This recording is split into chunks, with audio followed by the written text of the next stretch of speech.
পটুয়াখালীর বাউফলে বাঁশ ও কাঠ দিয়ে কোনো মতে আটকে রাখা হয়েছে সরকারি একটি স্কুলের ছাদ। যে কোনো সময় ছাদটি ধসে ঘটতে পারে দুর্ঘটনা। পরিত্যক্ত ভবন থেকে শিক্ষার্থীদের সরানো হয়েছে অন্যত্র। তবে বিকল্প না থাকায় ঝুঁকিপূর্ণ ভবন থেকে এখনো সরানো যাচ্ছে না লাইব্রেরি ও অফিস কার্যক্রম। বিস্তারিত এম এ হান্নানের প্রতিবেদনে। ক্লাসরুমের ছাদের বিম যাতে খুলে মাথায় না পড়ে তাই এই ব্যবস্থা। বাঁশ ও কাঠ দিয়ে কোনো মতে আটকে রাখা হয়েছে বিমের কনক্রিট। পটুয়াখালীর বাউফলের পূর্ব রাজাপুর দিঘির পাড় সরকারি প্রাথমিক বিদ্যালয়ের একতলা পাকা ভবনটি 1995 সালে নির্মাণ করা হয়। এরপর 30 বছর কেটে গেছে, কিন্তু কোনো সংস্কার হয়নি। ভবনের 3টি কক্ষের সবগুলোরই একই অবস্থা।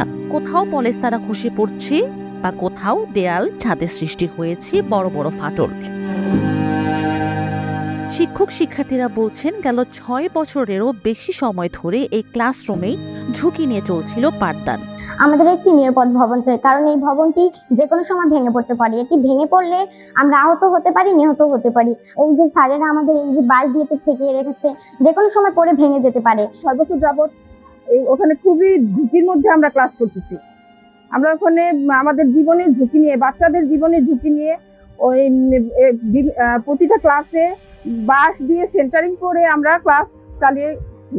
নিরাপদ ভবন সেটা যেন আমরা পাই, সেটাই আমাদের আবেদন। এখন যে অবস্থা, এতে আমরা এই ছেলে মেয়ে এই জায়গায় লেখাপড়া করাইতে পারে, আমাদের দ্রুত একটা ভবন দরকার।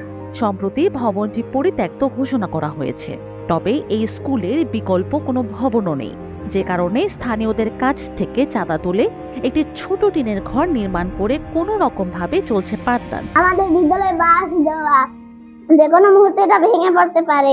আমরা নতুন একটা ভবন চাই। দেখেন, আমাদের বিদ্যালয়ে যেমন এই যে ভাঙন ধরেছে, তাতে আমাদের নিরাপত্তার কোনো নেই। তাই জন্য স্যারেরা এই যে দেখেন বাঁশ দিয়ে রেখেছে। এমন যে স্কুলে ভাঙায় আমাদের টিনের স্কুল যেমন ক্লাস করতে, যেমন এই যে তাপমাত্রা আমাদের গরম লাগে, এই সমস্যা অনেক। কারণ টিনের স্কুলে অনেক সময় দুর্ঘটনা ঘটতে পারে, এই টিনের হাত পা কেটে যেতে পারে। তাই জন্য আমাদের বিল্ডিং তাড়াতাড়ি দরকার। একটি ভবন চাই, সেখানে আমরা যে ভালোভাবে ক্লাস করতে পারি। ছোট টিনের ভবনে ক্লাস নেওয়া গেলেও শিক্ষকদের বসার জায়গা, লাইব্রেরি, অফিস কার্যক্রম ও শিক্ষার্থীদের পরীক্ষা নেওয়া সবই চলছে ওই ঝুঁকিপূর্ণ ভবনে। এতে যে কোনো সময় বড় ধরনের দুর্ঘটনার শঙ্কা রয়ে গেছে। বিদ্যালয়টি তালাবদ্ধ থাকবে। হতাশ হয়ে এলাকাবাসী শরণাপন্ন হই। এলাকাবাসীর সহযোগিতায় কোনো মতে টিনের একটি ঘর দিয়ে আমরা শ্রেণী কার্যক্রম বর্তমানে পরিচালনা করছি। কিন্তু এই ভবনটি পরিত্যক্ত ঘোষণা হলেও আমাদের লাইব্রেরির কার্যক্রম এই ঘরেই আমরা ঝুঁকির মধ্যে থেকেও করে যাচ্ছি। তো যে কোনো সময় বড় রকমের দুর্ঘটনা ঘটতে পারে। এজন্য যেহেতু শিক্ষা জাতির মেরুদণ্ড, শিক্ষাকে যদি সামনে এগিয়ে নিয়ে যেতে হয়, তাহলে শিক্ষার পরিবেশ দিতে হবে। ভবনের বেহাল দশার কথা স্বীকার করে নতুন ভবন নির্মাণের জন্য সংশ্লিষ্ট দপ্তরে চাহিদা পাঠানো হয়েছে বলে জানিয়েছেন উপজেলা শিক্ষা অফিস।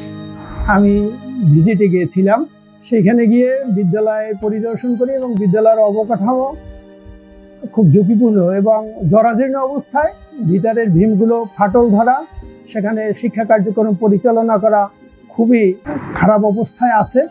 যার কারণে আমি ওই 12 তারিখের পরে 13 তারিখ থেকে আমি ওই বিদ্যালয়, ওই ভবনটা ব্যবহারের অনুপযোগী বলে আমি প্রধান শিক্ষক এবং সহকারী শিক্ষকদের বলেছি যে যাতে করে শিক্ষার্থীরা ওই জায়গায় আর প্রবেশ না করে। পাশাপাশি স্থানীয় জনগণের অনুদানে পাশে একটা ছোট টিনের ঘর উঠানো হয়েছে, যাতে করে আপাতত আমাদের শিক্ষা কার্যক্রম পরিচালিত হচ্ছে।